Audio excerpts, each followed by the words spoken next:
हस्तिनापुर गांव में रहने वाली सरोज के 5 बेटे थे। उसका पति जगदीश पेशे से एक कपड़ा व्यापारी था।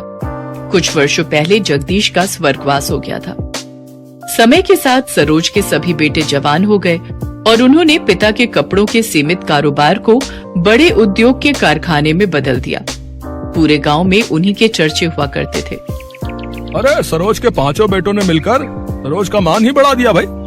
पहले तो पिता के छोटे मोटे कारोबार को इतना फैलाया और फिर उसी कमाई से इतना चौरस घर खड़ा कर दिया। 100% सच कहा रमेश भाई। अमीर रईस होने का सरोज के मन में जरा भी अहंकार नहीं है। जरूर ही पिछले जन्म में इसने पुण्य किए होंगे, तभी जाकर इस कलयुग में इसे 5 पांडव पुत्र का सौभाग्य प्राप्त हुआ है। सरोज के प्रति गांव वालों के मन में काफी इज्जत थी। पैसे वाली होने के बावजूद भी उसके अंदर बिल्कुल घमंड नहीं था। अरे मेरे 5 पांडु, यहाँ पर आओ। माँ, कारखाने पर जाने के लिए देरी हो रही है, शाम को बात हो सकती है। कामकाज के प्रति क्या इतना मशरूफ हो गए हो तुम लोग, जो पल भर के लिए अपनी माँ के पास नहीं बैठ सकते? मोहन भैया, तुम माँ की बात सुन लो, हम चारों कारखाने जा रहे हैं। अरे ठहरो, मुझे तुम 5 से बातचीत करनी है। ये तस्वीरें देखो, मैंने तुम 5 भाइयों के लिए लड़कियां पसंद की हैं। सभी खानदानी और रईस खानदान की हैं। ऐसा सुनकर 5 भाई एक दूसरे का मुंह ताकने लगते हैं।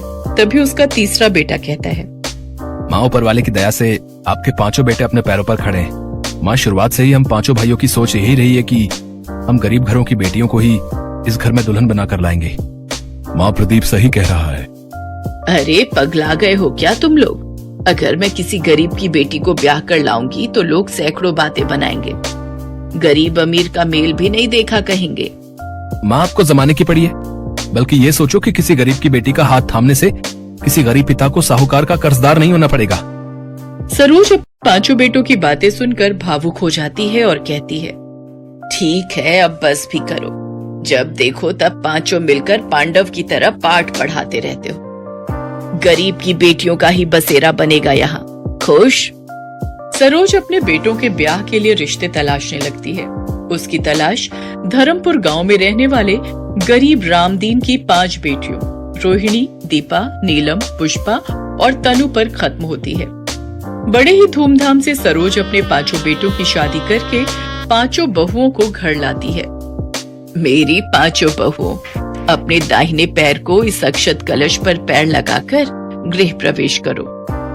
हम तो सोच रहे थे कि तुम इतनी अमीर हो तो जरूर बड़े घर की बेटी को बहू बनाओगी, मगर तुम्हारी 5 बहुएं तो बहुत गरीब हैं।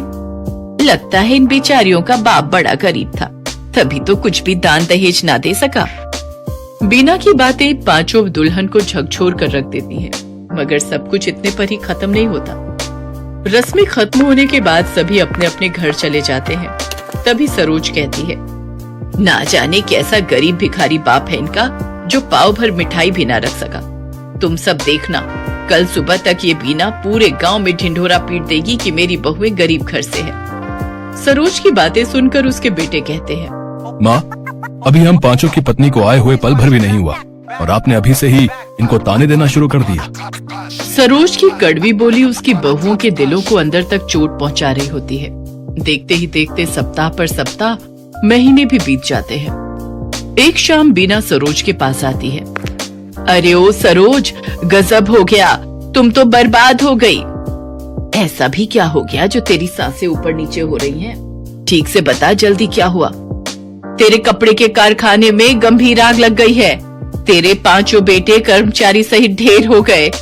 ये सुनकर सरोज कारखाने की ओर दौड़ती है, जहाँ सब कुछ धू धू करके जल रहा होता है। अपने बेटों के जले हुए शव देखकर सरोज शांत रह जाती है। बेटों की मौत उसको गहरे शोक में डाल देती है। ऐसे ही समय बीतता गया। एक रोज सरोज अपने बेटों की याद में खोई हुई होती है कि तभी उसके सीने में तेज दर्द होता है। उसकी 5 बहुएं उसे अस्पताल लेकर जाती हैं, जहां डॉक्टर उनसे कहते हैं, देखिए, इन्हें हार्ट में ब्लॉकेज हुई है, जिसके लिए इनकी बाईपास सर्जरी होना जरूरी है और इसके लिए तकरीबन 10 लाख का खर्चा आएगा। हमें कुछ भी करके माँ जी को बचाना होगा, लेकिन हमारे पास इतने पैसे तो नहीं है।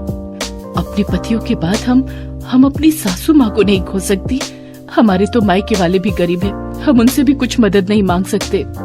फिर तो एक ही रास्ता है, हमें अपने घर को बेचना होगा। वो पांचों अपने घर को बेच देती हैं और सरोज का इलाज करवाती हैं। थोड़े से बचे हुए पैसों से वो किराए पर एक कमरा लेती हैं और पांचों बहुएं अपनी सास के साथ उस किराए के एक कमरे में रहने लगती है। कुछ महीने तो जैसे तैसे उन्होंने बचे हुए पैसों से काट लिए, लेकिन फिर वो अपना जीवन बेहद ही गरीबी में काटने पर मजबूर हो गई और दिन में सिर्फ एक टाइम ही रूखा सूखा खाना खाकर गुजारा करने लगी। और कुछ समय बाद तो वो टाइम भी आ गया जब उन छहों को भूखे पेट ही सोना पड़ा। दीदी अब तो भूख के मारे जान जा रही है। सही कहा तुमने, अगर हमने पहले कुछ बचत की होती तो आज हमें ये दिन नहीं देखना पड़ता। अपनी बहुओं को भूख से तड़पता देख सरोज लाला के पास जाती है और कहती है, लाला मुझे थोड़ा राशन उधार दे दो, हमने 3 दिन से कुछ भी नहीं खाया है। माफ करना सरोज बहन, लेकिन अब मैंने उधार देना बंद कर दिया है। नकद लाओ और राशन पानी ले जाओ।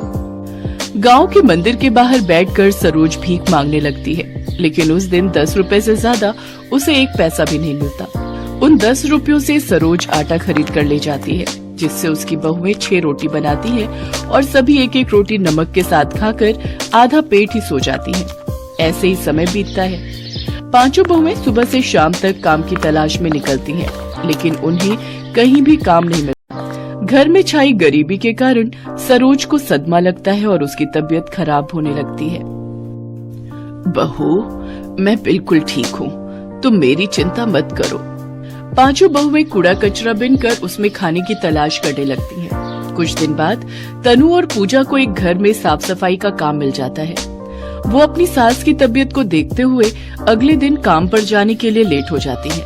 जहाँ पहुँचकर उनकी सेठानी उनसे कहती है, आ गई तुम दोनों कामचोर हैं? तुम गरीबों की यही बीमारी है, मीठे मुंह तुमसे 2 बोल क्या बोल लो, तुम तो सर पर ही चढ़ जाती हो। चलो अब मेरा मुंह क्या देख रहे हो, जल्दी से जाकर काम पर लग जाओ। वो दोनों काम पर लग जाती हैं, लेकिन उनका ध्यान अपनी सास की सेहत की तरफ ही था। घर का सारा काम करते हुए तनु को भूख लग जाती है और वो पूजा से कहती है, दीदी मुझे बहुत तेज भूख लग रही है, कुछ रोटियां बची हैं, सेठानी तो इन्हें कूड़े में ही फेंकेगी, तो क्यों ना हम ही इन्हें खा ले। नहीं तनु, तू तो जानती है ना सेठानी कैसी है। वो जब हम गरीबों को बासी रोटी सब्जी तक नहीं खाने देती तो वो हमें ताजा खाना क्या खाने को देगी। हम ये रोटी चुरा कर ले चलते हैं, घर जाकर सब मिलकर खा लेंगे। वो दोनों बहनें अपनी साड़ी के पल्लू के नीचे रोटी चुरा कर ले जाती हैं। तभी सेठानी उन्हें देख लेती है और पुलिस को फोन कर देती है और पुलिस उनके पीछे लग जाती है। मैं कहती हूँ रुक जाओ, तुम दोनों कानून से नहीं बच सकती। भाग तनु भाग, नहीं तो ये पुलिस वाले हमें नहीं छोड़ेंगे। तभी तनु का पैर गड्ढे में अटक जाता है और वो जमीन पर गिर जाती है। पूजा उसे उठाने के लिए रुकती है, तभी पुलिस वाले आकर उन्हें पकड़ लेते हैं। क्या चुरा कर भाग रही थी तुम दोनों? हैं? दिखाओ मुझे। पुलिस मैडम उनके हाथ से वो थैला लेती है और जैसे ही उसमें देखती है तो वो हैरान रह जाती है। उसमें कुछ रूखी सूखी रोटी होती है, जिसे देख वो पुलिस वाले उनसे पूछती है, मुझे लगा तुम दोनों पैसे या गहने चुरा कर भागी होगी, लेकिन तुमने ये कुछ रोटियां भला क्यों चुराई? भूख सब कुछ करवा देती है साहब, और ये बात आप नहीं समझोगे। तनु और पूजा की आंखों में आंसू आ जाते हैं और फिर वो अपनी दुख भरी कहानी पुलिस वालों को बताती है। उन दोनों की कहानी सुन पुलिस का मन पसीज जाता है और उनको उन पर दया आ जाती है। देखो, कानून अंधा होता है, वो सिर्फ गुनाह देखता है लेकिन एक गरीब की भूख नहीं देख सकता। ये लो तुम कुछ पैसे रखो, इनसे कुछ काम शुरू कर लेना। पुलिस वाले उनकी मदद करते हैं और उन्हें कुछ खाना खरीद कर दे देते हैं। वो खाना लेकर वो घर जाती है और पेट भरकर उस दिन वो सभी बहुएं अपनी सास के साथ खाना खाती हैं। आज भी हमारे देश में ऐसे कई गरीब हैं जो भूख की भट्टी में झुलस कर दम तोड़ देते हैं।